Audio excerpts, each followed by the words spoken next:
Are you going into your drafts without your position tiers? You shouldn't be, and we'll give you some tiers to take into your drafts. Producer!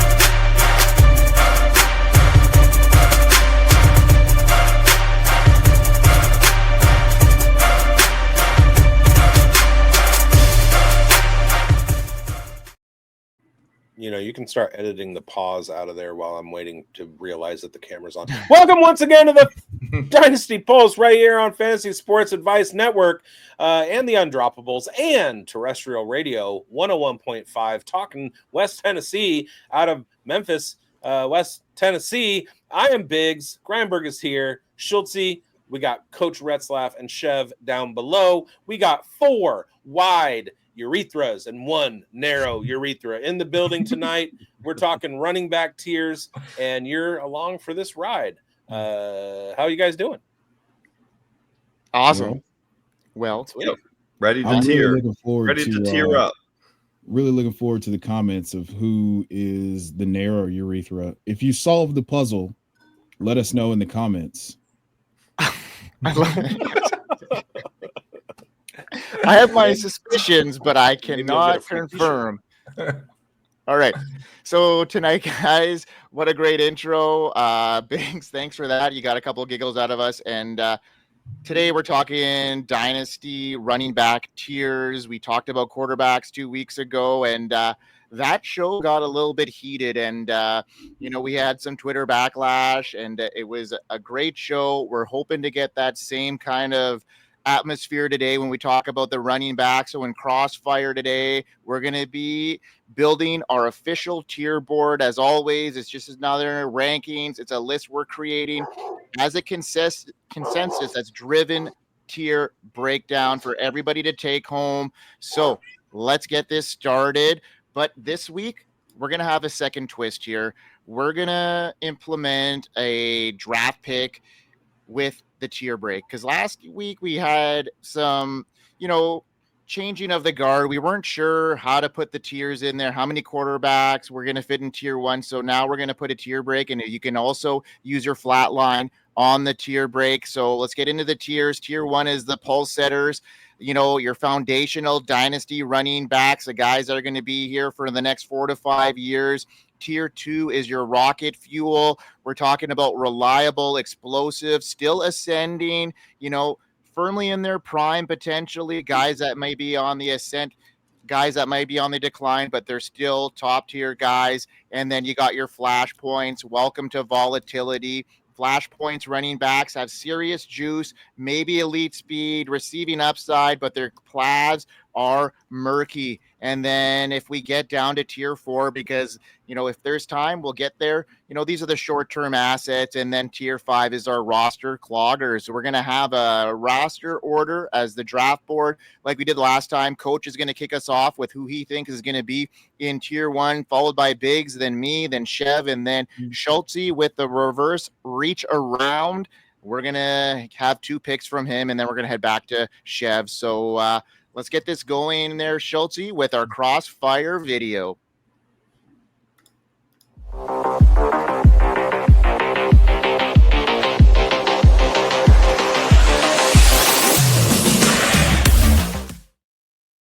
All right, we're going to start here with Coach. Coach, how are you today? What's going on, man? And let's get our tier 1 going. Hey, tier 1 imports, great store to shop at. And if you want the best, you want to go for Bijan Robinson. Looking at age going into year 3, 23 and a half years old. He's RB3 last year.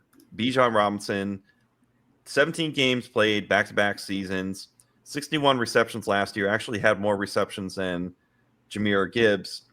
And it's beautiful for him. He's really set up 20.1 fantasy points per game, was 3rd last season. And he was number 1 in weighted opportunities, 3rd in fantasy points per game, 4th in targets, and 4th in carries. So that was a nice jump up from his rookie season, where there was a little bit more carry share with Tyler Algier. We can really see things pop up in the passing game with Michael Penix. We're seeing the highlights in camp, which confirms our bias, confirms what we want. And year 3, it really should be set in motion for Bijan. He's had 2 seasons to acclimate to the NFL, the rigors that you have to handle in the adjustment. Rookies, there is a little more of, by the time they go into year 2, they get a little bit of a break, because you got to think of where Ashton Jeanty is starting, and he may end up being in this tier. He's been in go mode because you're auditioning for the NFL all the way up to the beginning. And of course, you're adjusting to a longer season. Bijan is on the fast track in an indoor stadium, and he's got his 3rd year of him ramping up. All the things are matching and aligning for him, especially workload.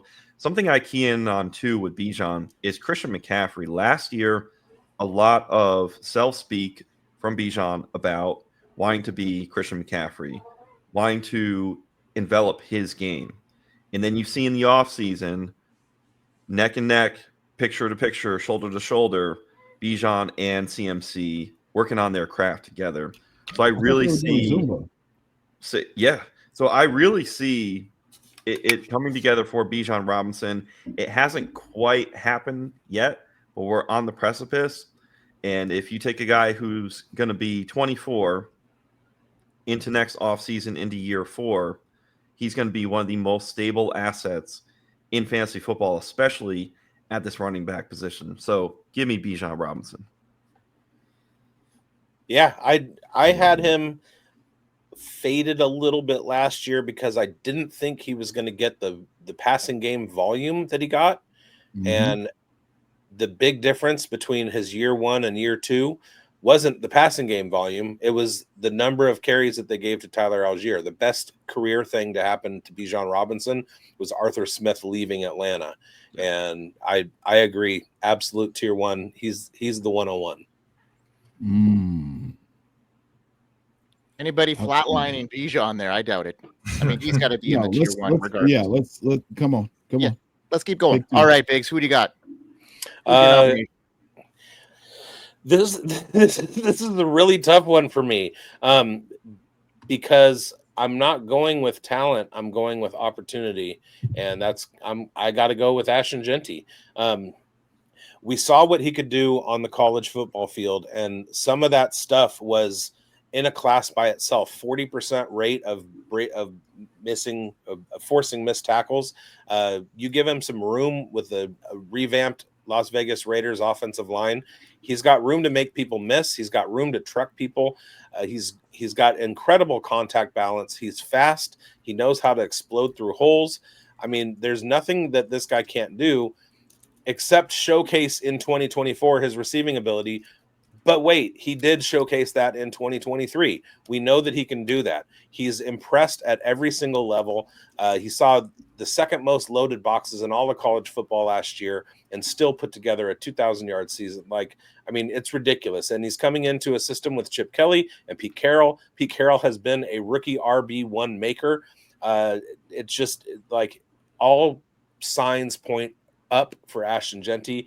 I know it's a homer pick, and there are a couple of guys that are more established in the NFL. But if I'm in a startup and I want that rock for the next 5 years to completely anchor my team, and Bijan isn't there, I'm going Jeanty. Yeah, I mean, for me, I can't argue that because I have him in tier 1. I don't have him near the top as you do. For me, this is a 4-tier system here at the top 4. I have a clear top 4. Jeanty is my 4th, so I have him in there. So I'm not going to rebuttal against that. Anybody flatlining Biggs on Jeanty being in tier 1? Nope. I would just like to affirm him. One thing you do have to do with running backs is you kind of have to project it before you see it because of the age thing that I had mentioned before. So even though it's a longer rookie season for the offseason to the beginning, you got to go because you're going to burn candle if you're out on a player and you have to see it first, especially with these running backs. So, yeah, kudos to you. Before you even see it, you got to be there or you're too late. Yeah. I mean, Pete Carroll's the the dream coach, I think, for Ashton Jeanty. Chev, you piped up there. Do you have anything to add to that? Well, we're still in the tier, so I'll let it rock. Yeah, exactly. Yeah, we'll let the tier expand a bit and see how that goes out, right? You know what I mean? Because that was Biggs making sure his guy got into tier 1, and I totally respect that. Now I'm gonna make sure my guy gets in tier 1, and he's the guy that I think is the number 1 RB in Dynasty, and that is Jahmyr Gibbs. I think he's a true game changer. He's not just in the conversation; he's sitting at the head of the table, in my opinion. The guy led all running backs in total fantasy points per game and second in points per game last year, despite sharing the work with a bruiser like David Montgomery for most of the year. But when Monty went down, what was the cheat code? 33 fantasy points per game. That is insane production, league breaking, in my opinion. That's RB1 overall upside in action. He's only 23 years old and he hasn't fully taken over, but I think this is the year he does that. We know that John Morton now is the new offensive coordinator there in Detroit. Long gone are the days of Ben Johnson, and I like what Morton brings to the table as far as explosiveness goes, and I think 3 guys are going to benefit from John Morton taking over as offensive coordinator, and one of them is Jahmyr Gibbs, one of them is Jameson Williams, and the other one is Sam Laporta. I think all 3 of those guys are going to have career years here, and we're looking at Jahmyr Gibbs for me. Just being an all-around asset here in a high-flying offense, and he's 23 years old, and I think the best is yet to come here for Jahmyr Gibbs. Let's go. I agree. It's you and I are going to quibble on how we perceive David Montgomery's role. I think that Jahmyr Gibbs absolutely belongs in the tier. I probably have him ranked a little bit lower than you do, simply because of the disparity between what he did on the field with David Montgomery and without.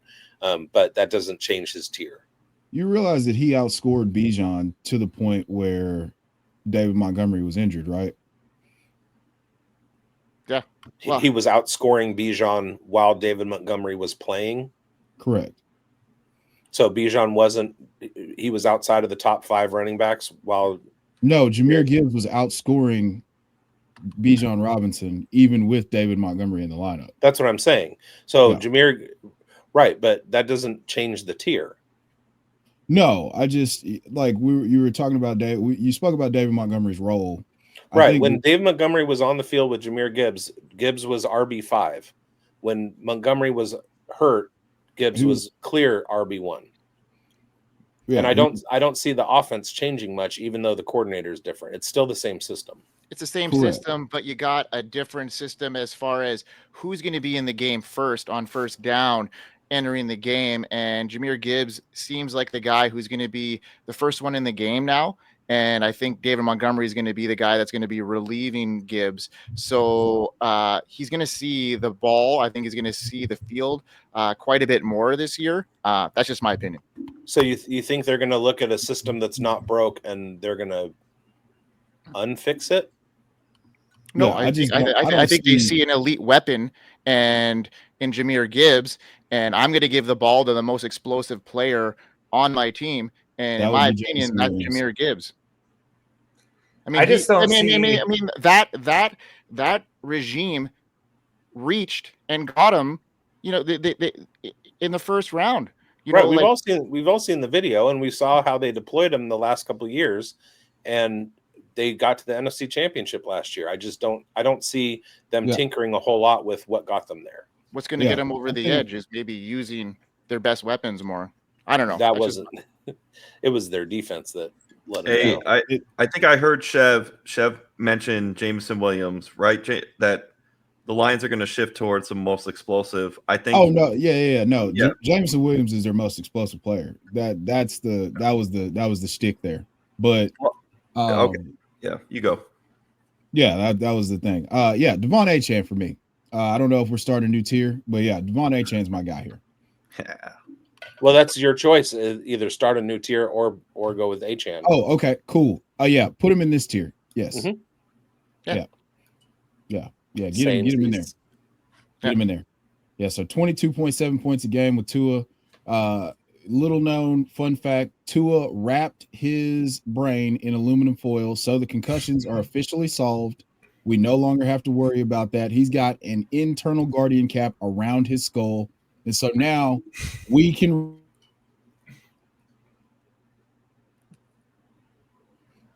And Okay, let's pause it. Is he roboting?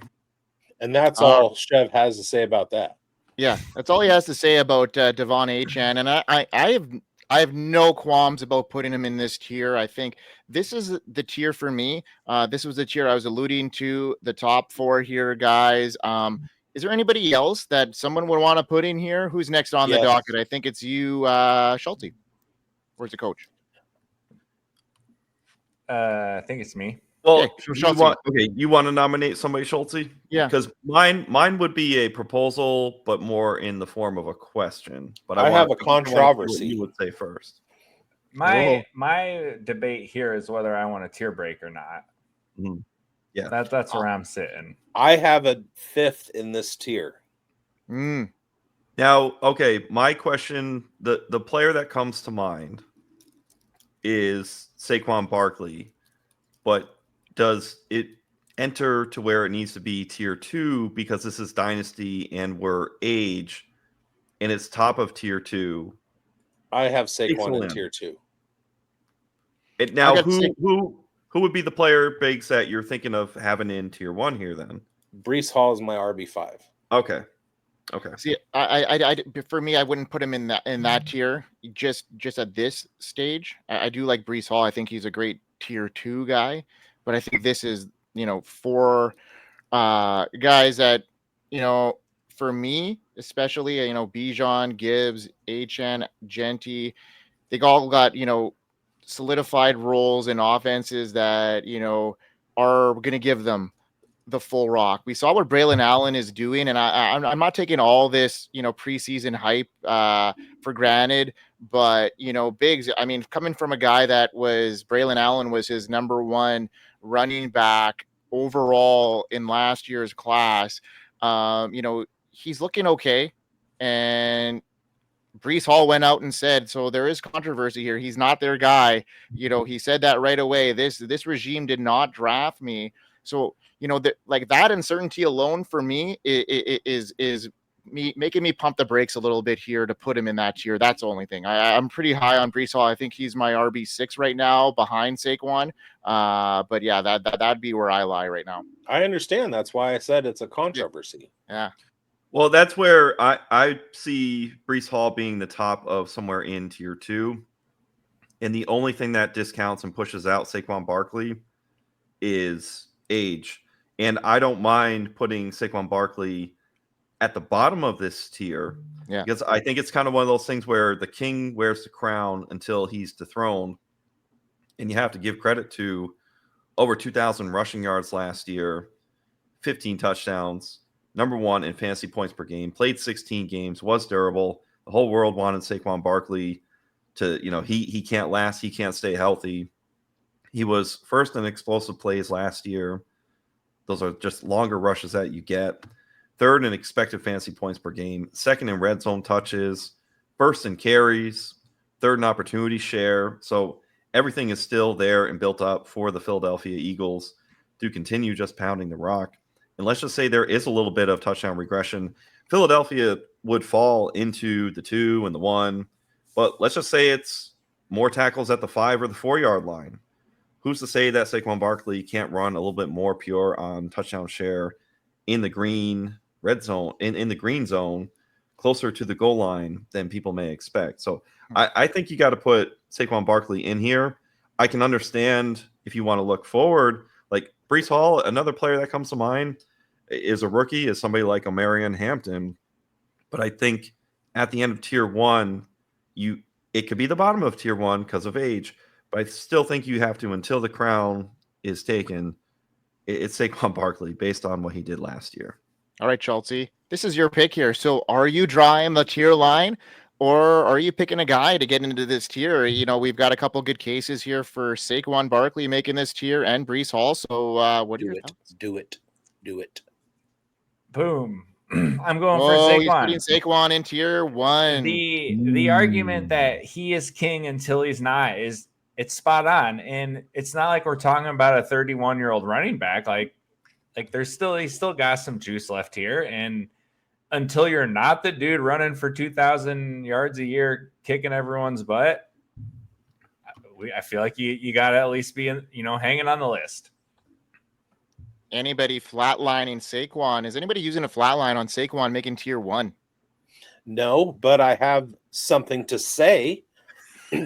I feel like if you're including Saquon in this tier, you also have to include King Henry.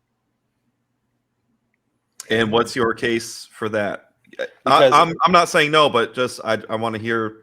They are 1A, 1B of the olds, and there very well could be a scenario in 2025 where Derrick Henry outscores Saquon Barkley.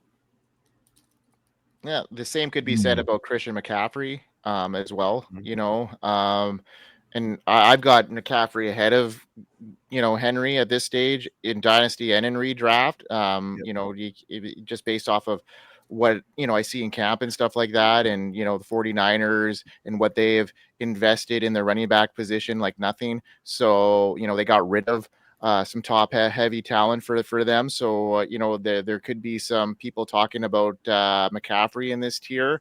So let's keep on going. Biggs, it's your turn. Let's get your input. Are you going to draw a tier line, or are you going to add? No, it's still my turn. You put Barkley there. And I get the second round reach around. Oh, shit. Yes, sorry. Right. My bad. Shoot. Which means I'm calling the tier break. Flatline. Oh, snap. Okay. Well, dog. Go on. So who's like I said, you have to include Derrick Henry wherever you include Saquon Barkley. I vehemently disagree with that. All right, so who agrees? Oh my God, with somebody disagrees with me? That's crazy. Are we drawing the tier line here, folks? I agree with drawing the tier line. Yeah. Schultz? Because I think we get into players who are studs, but there's a little bit of questions. Mm-hmm. More and questions. These are more formidable hammers. And I think that Saquon has more questions than Derrick Henry simply because of his usage last year. When you look at the usage that he had, the amount of carries that he had, and the fall off that guys who do that have the following year, Saquon is in a perfect situation to not repeat what he did last year. Derrick Henry didn't have the same volume as Saquon Barkley did, and he's still going strong. We know that. Christian McCaffrey, he has the opportunity, he has the skill set to be the RB1 every year, and he's quote unquote back, but dealing with the injuries that he's dealing with, we have no idea that he's going to be 100% back. If he is, obviously, he's got to be in the conversation too. So now we're talking about a tier of 6 guys. I'm just saying. Yeah, there's only a 30 touch difference between Saquon and Derrick Henry, and Saquon's 3 years younger. So give me 3 years younger, and I think that's for me is like the age thing. All right, so I mean, good argue for Derrick Henry there, Biggs. You know what I mean? Like, he's definitely a top tier running back, but I think it's consensus as the flat line got denied. All right, sure. Let's move on to tier 2. Now let's get spicy. All right, it is. Who is it? Is it me or is it Chef? No, it's Schultz. No, Schultz had he had Schultz his tier break. He did the tier break. So that's part of the pick? He doesn't get to pick another player? Nope, that's his pick. Beautiful. Okay, perfect. Yeah, Christian McCaffrey. All righty. So you just get to go out of turn. So does it reset? Oh no. I'm sorry. You're right. I'm an idiot. Like, I know you're upset because we disagreed about Derrick Henry. Bro, you need to calm down. You're crashing out. You need to calm down. I would hate for you to end up homeless. Oh, sorry. I forgot how drafts work. Sorry. So with this, I'm all in. I'm back on Christian McCaffrey train. We've worked our way through, the nonsense. In all seriousness, I do agree with your point about the usage for Saquon Barkley. That's one of the things that worries me the most. He hasn't been the most durable guy. He's my favorite running back, or he had been my favorite running back in the league until another guy from SMU entered the league just now. But again, we're not going to get to talk about him today. Maybe soon, but not today. But Christian McCaffrey is the perfect back in the perfect system. I mean, the San Francisco wide receivers are dropping like flies, and when Christian McCaffrey is healthy, he's handling, 70 to 75% of the snaps and the entire workload. So for me, I'm looking at Christian McCaffrey as, old, but somewhat incredible upside. I mean, he's given us a 24 point per game season. He's given us a 29 points per game season. And I think that this is going to be one of those seasons for Christian McCaffrey. So while we were out going into 2024 because we heard about the injury and it just kind of made everybody nervous with the long the long previous season, so all of the things that were true for Christian McCaffrey are now true for Saquon, but Christian McCaffrey is a year removed from that and fully healthy. And he looks incredible. So I want Christian McCaffrey in this tier. I will accept all criticisms from this point forward. Go on. Well, I'm not going to criticize. I'm just going to kind of piggyback and give you what Andrew Cooper said on Twitter. Don't think of what happens if he gets hurt. Think of what happens if he doesn't. Exactly. And, the upside's there. I mean, snip, snap. Exactly. There's no rebuttal from me here for sure. I think he belongs in this tier 100%. And, this guy I want in this tier, he may not be exactly where I rank him based off of how aggressive I am in Dynasty. But, when I'm playing it safe, I'm going to have Jonathan Taylor in this section. This tier here. I think this is a great bounce back year for Jonathan Taylor coming in. If you look at how he propelled dynasty teams to fantasy championships at the last half of last year, you're in on Jonathan Taylor. If you look at the scheme, if you look at the fit, if you look at the backup, I love DJ Giddens. I know Schulte, you were high on him as a late round, flyer and redraft, a great dynasty pickup if Jonathan Taylor were to get injured. But I think wheels are up here. 1,700 yards rushing last year. He's putting on the numbers, and he's not too far removed of being the number one dynasty tiered running back, and he's only 25 still. So give me some JT here in Indianapolis where, it's looking more and more like now that Anthony Richardson is going to be the lead guy. And I just think that Jonathan Taylor can really excel here in that offense in a Shane Steichen style stuff here. So that's why I want him in tier 2. Anybody? I'm a little nervous. I'm a little nervous, but I mean, he's awesome. He's like mini Derrick Henry. For some reason, the Colts have just scaled back his pass game usage year over year over year. So we get back to that 40 to 50 reception total from early in his career. This is an absolute unit at the running back position. And I love the pick here. He is. I think he's 20. I think he's 26 now, but I have zero concerns because again, he's a stallion. If he was in a competent offense, we wouldn't be having any sort of conversations about him outside of that first tier. Yep. But it's just that his situation sucks so bad, and he's gotten nicked up the last couple of years that we can't. You really can't count on him in the way that you can count on all the other guys in that lineup. Hey, imagine his rookie year as he comes out of the NFL draft at pick 32 overall. The Chiefs actually go and select Jonathan Taylor. The trajectory of his career. Yes, 1,000% they would. People would assume that there is an actual voodoo doll living inside of the NFL headquarters. Yeah.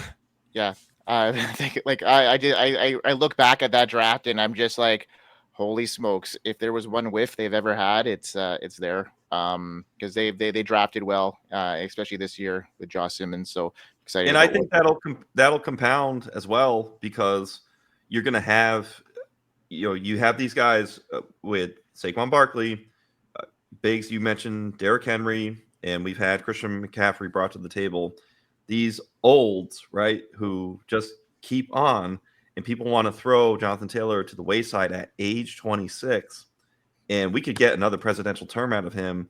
And I see Jonathan Taylor, built like a stallion, as becoming one of the olds who people are like, well, wait a second, you got out and you just missed entirely. There's this other wave that's happening in this post RB age apex where, 24 or 24 and a half, really, yes, maybe you're at the top of the 9 and you're on the back 9, but that front of that back 9 is still phenomenal and lasts longer than people want to admit for the running back position.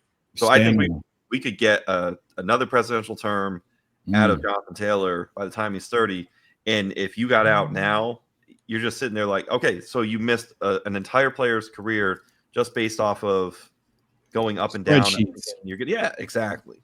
Yep. But the real question is the front of the front 9, which is the best, better than the back of the front back 9? The back of the front 9 is better than the front of the back. Are you asking about front door entry versus rear entry? No, I'm keeping it clean. Well, especially once things get going, it gets better. But it did bring up a question for me, because I'm looking at my Fantasy Pros rankings, and then when you do your Fantasy Pros rankings, you add tier breaks, and I've adjusted now because I wanted to have some guys, but I'm trying to make the rankings the way that this show is going. But now I'm looking at my tier 2, and I've got 7 guys in my tier 2, and I'm kind of coming up to this conundrum. Like, I'm having a really hard time separating a lot of these guys, and the way that I look at them is basically, these are the guys I think are going to do this, and these are the guys that I think can do this. And there's not a lot of separation for me. So I'm just wondering, do you guys have 7 guys in your tier 2 as well? I've got a bunch. Okay. For sure. Actually. Okay. Well, there's quite a bit. Who's your next one of that 7? Is it my turn? You got a back-to-back. You got a back-to-back pick here, buddy. Wait, I thought I got a back-to-back. Oh, no. Sorry. Yeah. I'm sorry, Coach. Sorry. I'm going Kenneth Walker. Ken Walker. Oh my. Hey. Oh my. Flatline. Flatline. We got a flatline already. Okay. But let's hear Biggs' case, and then let's hear Chev's rebuttal. We saw what he could do at an elite level last year.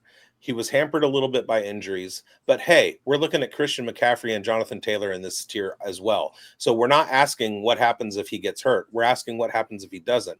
And now he's in a Clint Kubiak offense. What does Clint Kubiak do with his RB1? He throws the ball.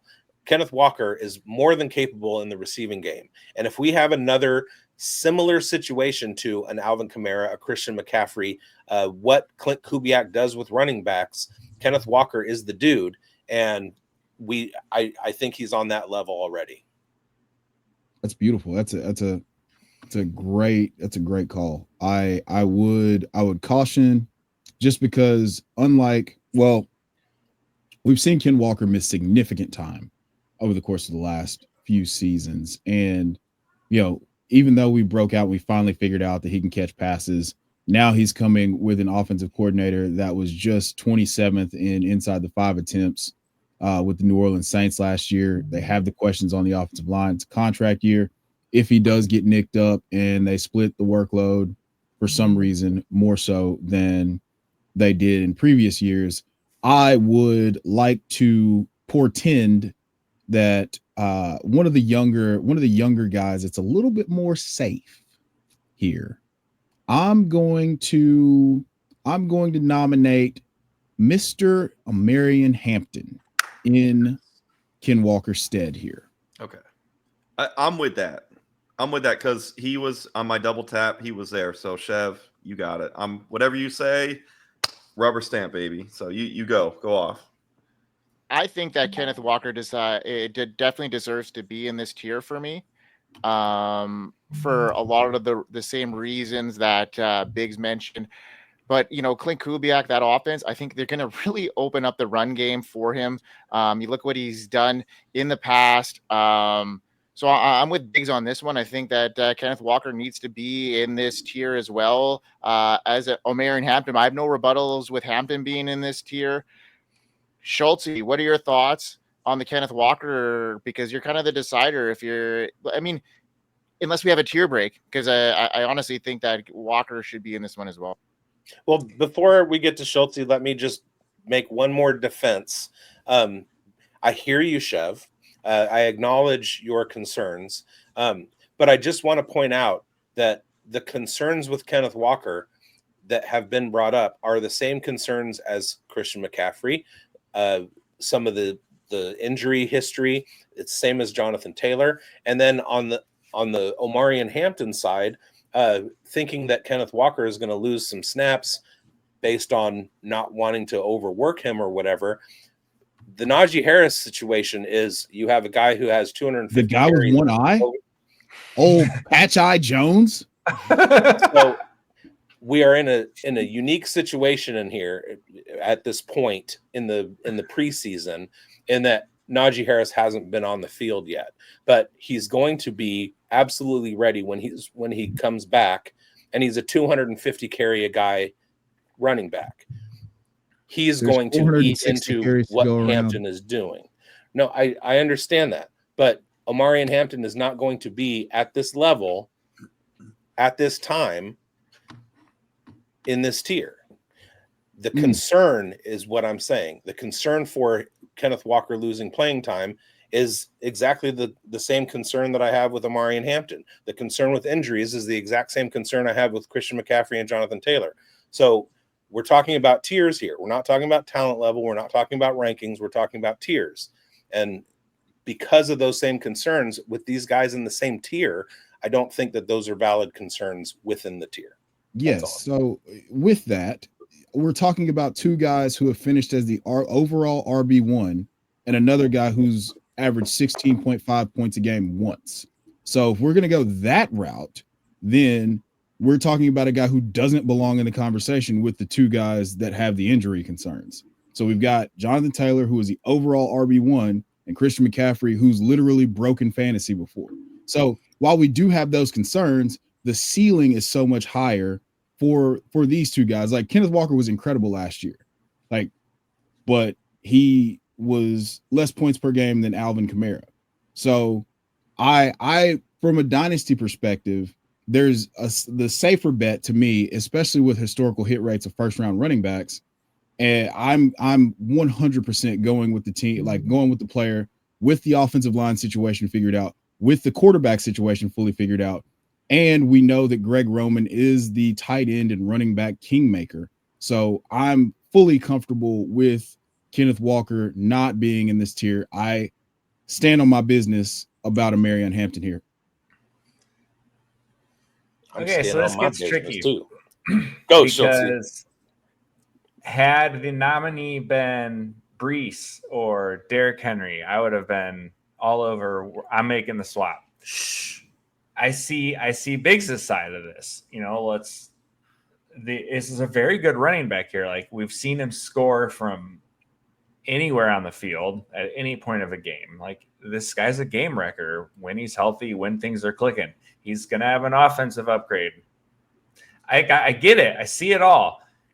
And then I look and I get things that haven't been perfect. But if we want to go on the past, Ken Walker's best season is still what? Like RB16? Somewhere in that ballpark? Correct. And so that's where I do have a little bit of pause on this. And then Omarion does have all the things Chev just mentioned with the draft capital and the offensive line and the offense and quarterback in place. And so I'm really back and forth on this. I think I'm going Hampton. I think I love Ken Walker. I'm still in on him big time this year. Tremendous value. Right. I think the value is great. I just don't see why they can't be in the same tier.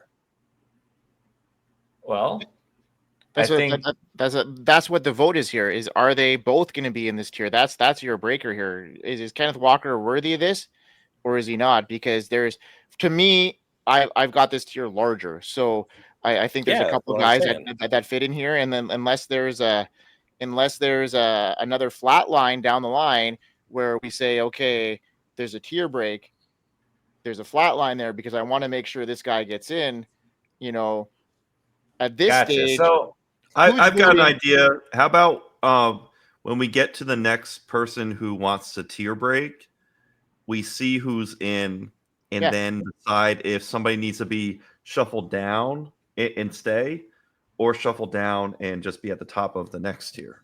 Fair. So let's table it, as they say, right? Well, let's get. So I took this decision here as I had to pick who I wanted to stay. I'm down for keeping both guys in the tier. So put Hampton in there. Want to table it, right? At this stage, Hampton is your next pick, right, Coach? You were going to put him in there regardless. No. It's been proposed. Well, he was, but since he's been brought to the discussion, I have the double tap as Schultze had mentioned, and he named, people who were listening, he gave us a little sneak preview. My double tap is Breece Hall. Amazing that he had contention for. And hold on one second. So, are you gonna put a tier break now with your next pick? No. Okay. No, so why don't you put your both guys in there? This is why I propose let's table, because I'm going to bring my double tap. Somebody after me, if they want to call tier break, then we can decide Ken Walker or Hampton if we want to maneuver it, stay, leave. You see what I'm saying, Mars? Yeah. So let's roll with this, because there might be, right now, I've heard 7 for this tier. We have 5 right now, and I'll name number 6. So I think there's at least one more, maybe 2 more. So Breece Hall, he's a guy 2 years ago, 6 in fantasy points per game, 17.1. And then, of course, a little bit of a dip last year, but then the numbers were there in certain metrics. 4th in receiving yards, Breece Hall, 4th in receptions. The weighted opportunities was ranked 10th, so we would have liked more there. Opportunities share, 15th, not the best, but 3rd in targets. And we still like the skill set that he has. Number 1 in route participation, number 1 in routes run for running backs. So when we think about Justin Fields being able to dump off and just have proclivity for that, that does favor Breece Hall. And if we take Jahmyr Gibbs' skill set, Breece Hall's skill set, and it's not sacrilegious to say that they're closer, but clearly Gibbs clears. There's a dent in the can on Breece Hall because of the injuries he's had, but he is high up there in regards. The thing is, we can prosper with Breece Hall, and Braylon Allen can do well because it's a copycat league. So I can see how people are scared off a little bit of Breece Hall, but the beauty is we're not putting Breece Hall in the Jahmyr Gibbs or the tier 1. We're putting him in tier 2, where we see more ceiling that's out there that hasn't been bit off or chewed off yet. So I'm going to nominate Breece Hall. And then, Biggs, you had mentioned King Henry. There's some young up-and-coming players. There's some rookies who I had considered. But I feel the need. I can't be disrespectful to the King. He wears the crown himself. I can't put him necessarily in tier 3. I got to put him in here. You can run 20 touchdown upside till the wheels fall off, and the wheels have not fallen off for King Henry. He's 31 and a half years old. Hey, we haven't seen the running backs be durable beyond this age, but we're in a time and point, 2025. Take your vitamins, train, water, sleep right. You take care of your prayers. Yeah, brother. Exactly, right? Take your vitamins, say your prayers. But really, you're squeezing the most toothpaste out of the tube as an athlete here in 2025. Just look at what Tom Brady did playing into his mid-40s. I see no reason why advancements for running backs and take somebody like Derrick Henry. We see at the receiver position for Devonta Adams, 32 and a half years old. The end may be a little bit further along than we're used to.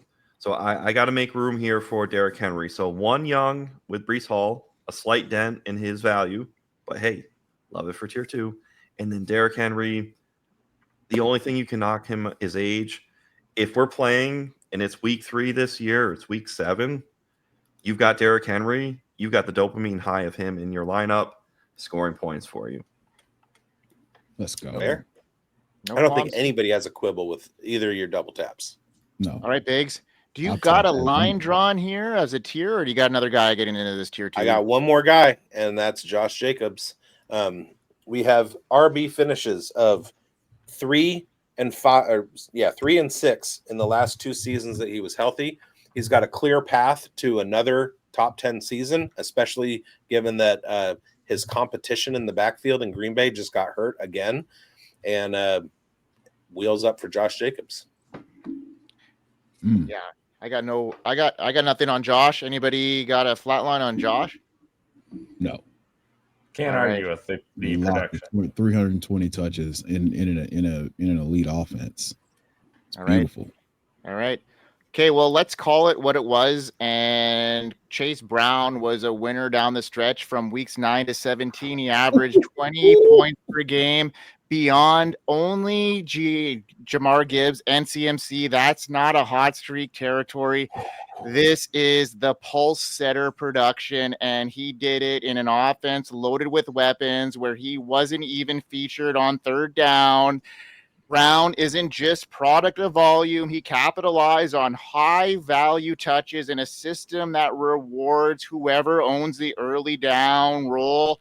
That role still his, unproven otherwise, until somebody else comes in and they just released Zach Moss, and we're all high on Todd Brooks in this room, but we all know what Chase Brown did down the stretch, and unless he gets injured, it's his backfield. 20.6 fantasy points per game through that stretch, 80% snap share in every game post Moss, and that is only a prediction of things to come.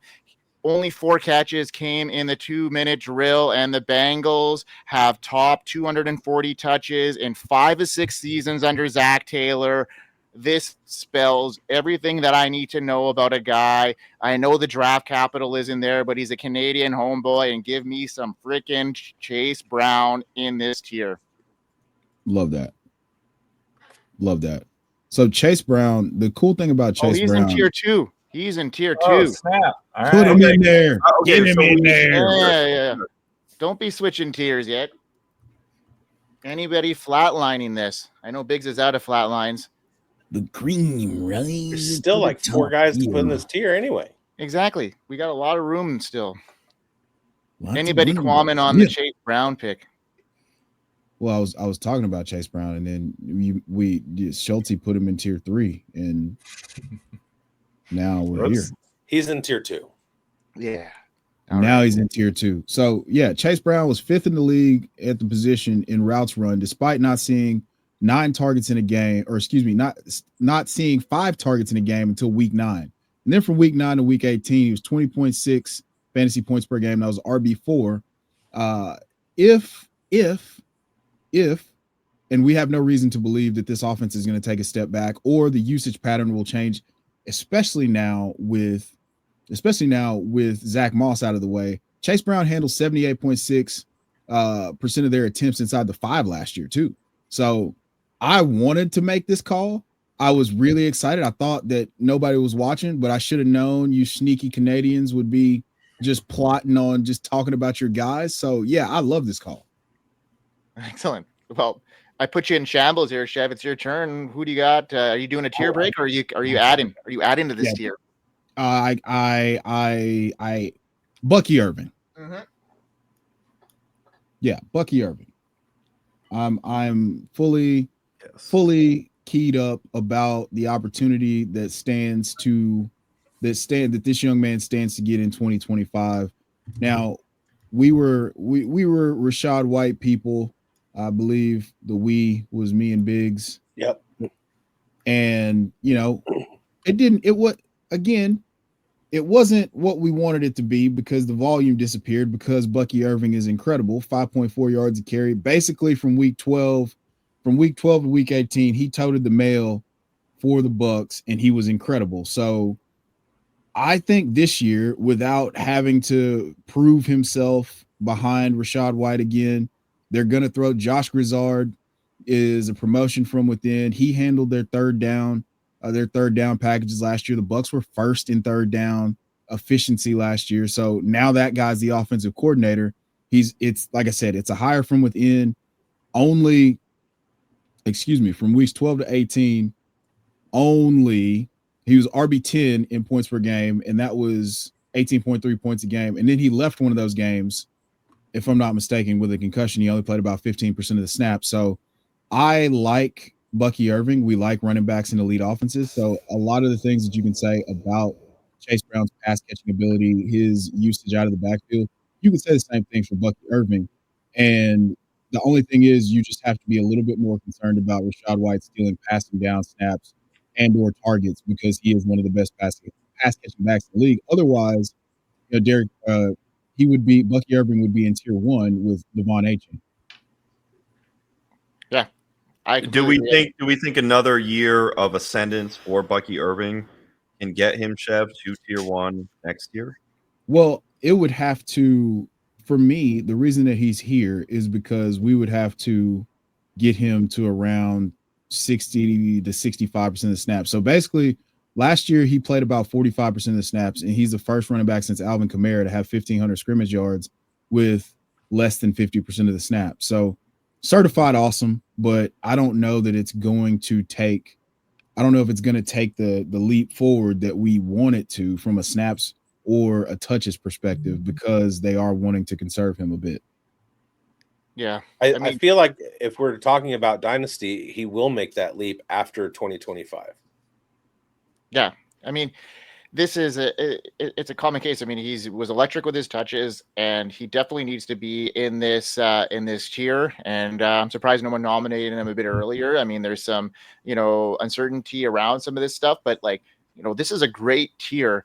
And I love putting Bucky in here now. Schulte, it's up to you here. Do you want to do the tier break and end the show, or do you want to add somebody else into this tier to make it a little bit more interesting? No, I think this is a good spot for a tier break, man. There's a couple guys who I think we could potentially have discussions, but I think they've got enough demerits more than they do positives that would make me want to knock them down to so tier what 3. What would be the demerits against Kyren Williams? Efficiency. Explosiveness. Isn't volume. Well, boys. We have such rabbit brain memories, because we're a year removed from Kyren Williams basically being the RB2 in points per game and averaging 5.3 yards a carry. That offensive line fell off a cliff last year. I mean, they were hurt for large portions of the season, and Puka and Cooper Kupp were hurt for a while, where they just leaned on Kyren Williams and they weren't generating any explosives. But again, you go back to 2023, tells a totally different story. But he got hurt in 2023. So these are the warts that come with Kyren. Otherwise, he would be, the demerits are there. Otherwise, he'd be at the head of the class with the other guys. In 12 games in 2023, he finishes the RB7. In 16 games in 2024, he finishes the RB7. So you took 4 games away, you took some points away, but he still had basically the same finish with his injured year. If he plays a 7 thing though, right? Like that was but that's what I'm saying. That was the offense in front of him. Right. When he got hurt, he was still RB7. When he played mostly a full season, he was still RB7. I mean, I'm totally fine putting Kyren in this tier. I think that both you and Chev have made great points, put him in here. There is the thread of, contract. Yeah, and Blake Corum and Jarquez Hunter are all, steaming up a little bit, but you know what? I mean, the production is there, and there are some question marks on a lot of these guys. So I don't know about you guys, but I don't see Matt Kelly in this room. A question: If the contract comes through for Kyren Williams, does that give us more onus to put even more stock into Kyren Williams, just for the fact that, look, last year people fell for the banana in the tailpipe with Blake Corum. This year there's the Jarquez Hunter hype, and oh my God, he's getting those real intense reps with the ones, no helmet on. Yeah. Walk through. You right. So do we see contract stability, another thing that just ties up getting Kyren Williams here into tier 2? Like Well, another if we're looking at longevity, we have the same question marks with Derrick Henry, with Christian McCaffrey, with Jonathan Taylor in this section where, we don't know where they're going to be in 2 years or a year from now, regardless of it. And Kyren Williams' production is up there with those guys that we mentioned. Just because the draft capital is in there, who cares? Because he's finished as a top 5 running back before. So, to me, yeah, I think Biggs and Chev make a really good point that I think he needs to be in this tier based off how big this tier really is. Can't argue with any of that. Yeah, that's fair. It's valid. I think the one thing for me on the demerit side is that when we've talked about other backs and where might they be in a couple of years, especially when you look at guys like Saquon or Derrick Henry a few years ago, like I just don't think it would have mattered, right? Like they're that level of back. I think it does matter with Kyren. I don't think he's walking into any team who signs him and is the same dude. So I think location and scheme fit and stuff is a big deal here. So some of that uncertainty makes it hard. Mm-hmm. I mean, that's fair. Yeah. And I think that's why he just squeaks in as the tail end of this tier. But I think as a consensus here, guys, are we comfortable with this being our tier 2? I think so. Yeah, sure. I think there was some great rebuttals back and forth on getting our guys in here. And I think honestly, in a dynasty perspective, we have that tier 1. If you want to pull that back up there, Schulte, it's clear. It's clear as day, I think, here that we got a 5 tier in tier 1 with Bijan, Jahmyr, Gibbs, Ashton Jeanty, Achane, and Barkley. Some great points made for Barkley. And some people that just didn't quite make into that tier, but that tier 2 is great. Awesome stuff here, guys. Anything to add to this? I would just say Larson. I would just say needs that to be in tier 1. This time next year, like the tiers, this is more of like where they're at. And if I had to project into next year, you could actually make cases where you could say, yeah, I feel like Saquon Barkley will be in tier 2 next year, or you think somebody will matriculate up to what we talked about with Bucky, Irving moving up. You can do a lot of those scenarios and draft that way. But as it sits here value-wise, what you can splice off in Dynasty as well for the here and now, I think these tiers are rock solid. Awesome. All right, gentlemen. Hero RB, everybody. Hero RB. There it is. I mean, this is last year was the year of the running back where the injuries didn't pile up, and that was maybe an anomaly. So, people are back on the drafting the hero RB strategy, and that might be something to monitor this year. I mean, who knows? The offensive line, the schemes are a little bit more running back friendly. It seems like they're not getting hit as hard. So maybe that's a trend of things to come. And maybe these running backs are going to have longer careers with split backfields, and excited to see how this turns out. All right, folks, from here on out, Fantasy Sports Advice Network. Check us out. Check us out on the Undroppables. Biggs, bring us home, man. We hope you win. Hope you win, everybody.